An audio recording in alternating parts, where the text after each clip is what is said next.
आज हम जानकारी लेंगे फॉर्म्स के बारे में। फॉर्म्स एक माध्यम है जिसके द्वारा आप अपने क्लाइंट से, यूजर से, अपने स्टूडेंट से जानकारी प्राप्त कर सकते हैं। इस जानकारी को एक फॉर्म में भर के प्राप्त किया जा सकता है और उसे सर्वर पे स्टोर कर दिया जाता है या आपकी मेल के साथ लिंक रहता है वो फॉर्म, और वो सारी जानकारी आपकी मेल पे आ जाती है। इस प्रकार आप किसी यूजर से यदि कुछ इनपुट प्राप्त करना चाहते हैं तो उसके लिए आप फॉर्म्स का इस्तेमाल कर सकते हैं। उदाहरण के तौर पे isstworld.com पर आपके पास यहाँ न्यू यूजर पे क्लिक करते ही एक फॉर्म अवेलेबल हो जाता है जिसमें आप रजिस्टर कर सकते हैं अपने आप को। इसमें आपके पास रिक्वायर्ड इंफॉर्मेशन मांगी गई है, जैसे यूजर नेम, पासवर्ड जो आप दे सकते हैं, first name, email ID, contact number, address, city, state इत्यादि। इसी तरह से कुछ ऑप्शनल इंफॉर्मेशन मांगी गई है जो नीचे की तरफ जानकारी दी गई है। फाइनली ये इंफॉर्मेशन भर के आपको एग्री एंड रजिस्टर करना है। ये सारा इंफॉर्मेशन ISST वर्ल्ड के सर्वर पे स्टोर हो जाएगा। तो इस प्रकार आप फॉर्म का प्रयोग अपने स्टूडेंट से, अपने यूजर से, अपने क्लाइंट से या मेंबर से डेटा प्राप्त करने के लिए कर सकते हैं। इस फॉर्म को HTML में किस प्रकार बनाया जाता है, आइए इसकी जानकारी हम आने वाले सेशन में लेंगे। यहाँ हमारे पास एक सैंपल फॉर्म अवेलेबल है जिसमें हम अपनी जानकारी फिल कर सकते हैं। जैसा कि हमने पिछले फॉर्म में देखा था, उस फॉर्म में CSS का प्रयोग करके एक सुंदर सा फॉर्म दिखाया गया था, जबकि हमने यहाँ पे एक रो फॉर्म का प्रयोग किया है, अर्थात विदाउट एनी स्टाइलिंग। अब यदि यहाँ ध्यान दें तो आपके पास अलग अलग तरह के फील्ड है, अलग अलग तरह का डेटा इनपुट प्राप्त करने के लिए। अर्थात जैसे कि यदि आपको टेक्सचुअल डेटा चाहिए तो आपके पास टेक्स्ट फील्ड से अवेलेबल रहती है, जैसे फर्स्ट नेम, यहाँ पे लास्ट नेम है यहाँ पे, और पासवर्ड। अब जैसे लास्ट नेम मैं फिल कर देता हूं तो क्योंकि ये भी टेक्सचुअल फील्ड है तो यहाँ भी टेक्स्ट दिखाया जाएगा। पासवर्ड फील्ड में आपको कुछ दिखाया नहीं जाएगा, परंतु आप पासवर्ड यहाँ फिल कर सकते हैं।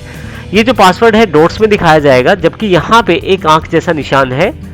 जैसे आप इसको क्लिक करेंगे तो ये पासवर्ड डिस्प्ले भी करेगा आपके पास। तो इस तरह से पासवर्ड प्राप्त करने के लिए आपके पास पासवर्ड की फील्ड रहती है, अर्थात नॉर्मल फील्ड से थोड़ी सी अलग रहती है। जैसे कि नॉर्मल फील्ड में हम टाइप कर रहे थे तो वो साथ साथ दिखाई दे रहा था, परंतु पासवर्ड फील्ड में टाइप करते हैं तो कुछ दिखाई नहीं देता।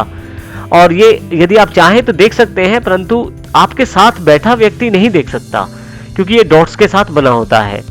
इसी तरह से नीचे की तरफ यदि आपके पास मल्टीपल ऑप्शन है तो उनमें से एक ऑप्शन यदि आप सिलेक्ट करना चाहते हैं तो आप इस तरह के गोल बटन्स, जिनको रेडियो बटन्स कहते हैं, उनका प्रयोग कर सकते हैं। जैसे मैं यहाँ क्लिक कर देता हूँ।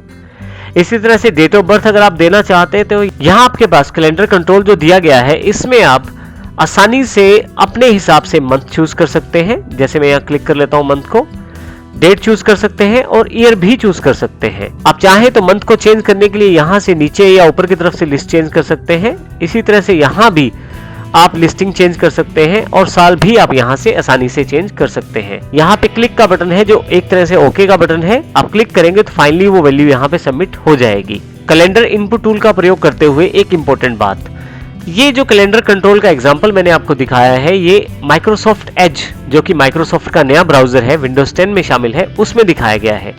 परंतु इसी कैलेंडर कंट्रोल को यदि आप क्रोम में यूज करें तो आपके पास कुछ इस तरह का कंट्रोल दिखाई देगा, जबकि काम इन दोनों का सेम रहेगा। जैसे कि यहाँ से मैं आसानी से मंथ और ईयर चेंज कर सकता हूँ और इसी तरह से नीचे की तरफ मैं डेट भी चेंज कर सकता हूँ।